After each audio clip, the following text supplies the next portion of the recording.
ہم دوست بن کے بھی تو رہ سکتے ہیں. دیکھیں ہر نارسسسٹ انسان کسی بھی تعلق کو 4 حصوں میں بانٹتا ہے. پہلا تعلق وہ رکھتا ہے فرینڈشپ کا. وہ کچھ لوگ ڈھونڈتا ہے جسے وہ صرف فرینڈ زون کرتا ہے. دوسرا وہ رکھتا ہے جس کے ساتھ واقع میں ریلیشن شپ رکھنا چاہتا ہے, تحفے تحائف لینا دینا, فزیکل ٹچ وغیرہ. تیسرا تعلق جو نارسسسٹ رکھتا ہے وہ رکھتا ہے شادی کا, کہ جس سے اس نے شادی کرنی ہے. اور چوتھا رشتہ جو وہ کسی کے ساتھ رکھتا ہے وہ ضرورت کا رکھتا ہے, کہ بھائی اس سے میں نے اپنی صرف ضروریات پوری کرنی ہے, وہ چاہے اٹینشن, کیئر, توجہ ہو یا کوئی بھی چیزوں کا تبادلہ ہو. نارسسسٹ انسان جب کسی کو یوز کر لیتے ہیں پھر انہیں لگتا ہے کہ یار اس کے ساتھ میرا فیوچر نہیں, یا میں نے اس کے بارے میں جیسا سوچا تھا یہ انسان ویسا نکلا ہی نہیں. اس کا ساتھ دینے کے بجائے انہیں چھوڑ دیتے ہیں.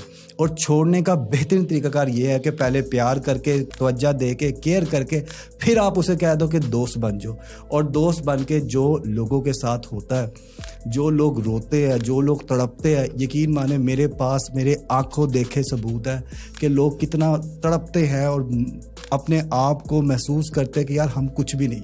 تو نارسسسٹ لوگوں سے بچا جا سکتا ہے, احتیاط کی جا سکتی ہے, انہیں اگنور کیا جا سکتا ہے, کیونکہ آپ خوشیاں ڈیزرو کرتے ہیں. اگر آپ خوش رہنا چاہتے ہیں تو نارسسسٹ لوگوں سے دور رہیں, ان سے تعلق نہ بنائیں.